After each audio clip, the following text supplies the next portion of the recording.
Boker Tov à tous. On continue la suite du Teilim. Lo ira merivevot am asher saviv shatu alai kuma Adonai Hoshein Elohai ki hikita et kol oivai lechi shine reshaim shibarta la Adonai hayeshua al amecha birkatecha sela.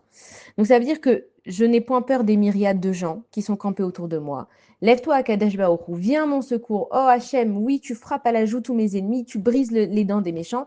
À Hachem appartient le salut, donc la délivrance, que ta bénédiction descende sur ton peuple, c'est là. Ça veut dire que en fait, une personne qui se met avec Kadesh Baruch Hu, alors on va dire c'est quoi qu'il n'a pas peur des myriades de gens qui sont campés autour de moi. Déjà, ça peut aussi, enfin ça parle d'égoïme. C'est-à-dire que les goïms, ils sont tous contre le Ham Israël. Ceux qui sont avec le Ham Israël, c'est forcément qu'ils ont un intérêt. Comment on sait?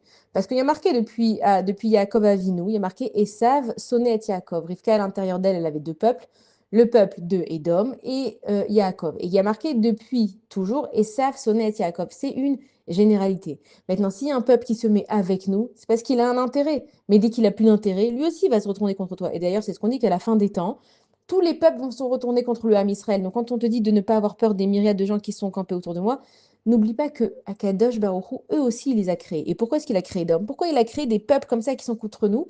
C'est parce que nous, on oublie qui on est. Et eux, ils sont là pour nous rappeler qui on est. Si on n'avait pas des gens qui venaient sans arrêt nous envoyer des bombes et des menaces et nous boycotter, on oublierait qu'on est le peuple d'Israël et qu'on peut compter que sur Akadosh Baruch Hu. Si on se faisait amis tout le temps avec tout le monde, alors on oublierait qu'on a un Dieu. Comme on a dit hier justement, c'est que le Kéhev, la douleur, elle vient nous réveiller.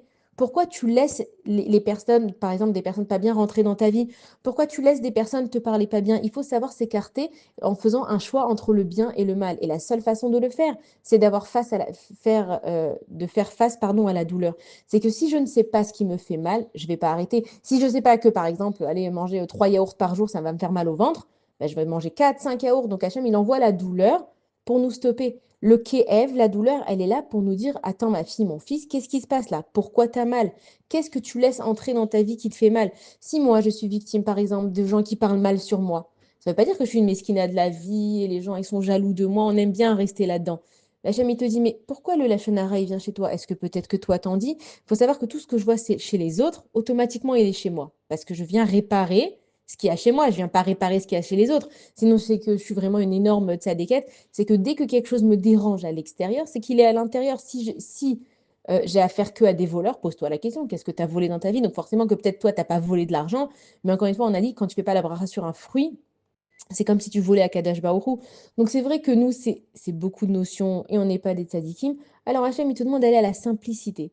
Dès que tu vois quelque chose qui va pas dans ta vie, réfléchis à l'intérieur de toi, est-ce que toi tu fais cette chose-là? Alors ou tu comprends ou tu le fais, ou simplement tu parles avec Hachem et tu dis Hachem, tu sais, je comprends pas moi ce qui se passe, comment ça se fait qu'il y a que des gens qui parlent mal sur moi. Alors peut-être que je vais faire attention au Lachon Hara moi aussi, et puis tout seul dans ta tête, ça viendra. Et donc quand les goïms y viennent et ils parlent mal de nous, et ils nous boycottent, et ils veulent nous exterminer, c'est Hachem qui les envoie pour que nous, on vienne se rappeler de qui on est. On est les fils et on est les filles d'Akadash Baruch Hu. Mais est-ce qu'on se conduit comme ça? Hachem, c'est le roi. Donc nous, on est des princes et des princesses. Est-ce qu'on se conduit comme ça? On voit même chez les goïms, les princes et les princesses, ils ne s'habillent pas comme ils veulent. Donc nous aussi, on a une tenue à avoir en tant que prince et princesse. Et on voit qu'ils n'ont pas affaire à tout le monde. On voit ils sont quand même différents. Ils ont un rang différent. Ça ne veut pas dire qu'on est mieux. Ça ne veut pas dire que nous, on est des rois et on doit faire ce qu'il veut. Il faut savoir qu'un roi, il a des conditions à remplir, même David Améler. Il a été choisi d'être roi parce qu'il ne se sentait pas supérieur que les autres. Un roi qui se sent supérieur, c'est qu'il n'a rien compris. Il est roi parce qu'il a des sujets. Il est roi parce qu'il doit s'occuper de ses sujets. Donc, Akadosh Baruch Hu nous dit, oui, vous êtes mon peuple élu, mais conduisez-vous comme ça.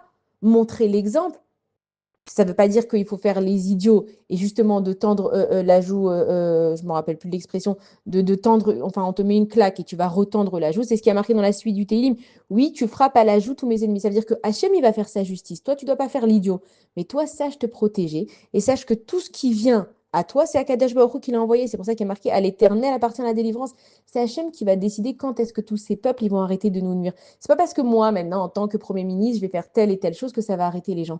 Celui, par contre, qui se met dans la confiance d'Akadash Baruch Hu, qui sait que c'est Hachem qui gère ce monde et qu'il se regarde lui et pas les autres en se rappelant que lui, c'est le fils et la fille du roi, alors à ce moment-là, il pourra attendre le salut d'Akadash Baruch Hu, la délivrance. Bonne journée à tous.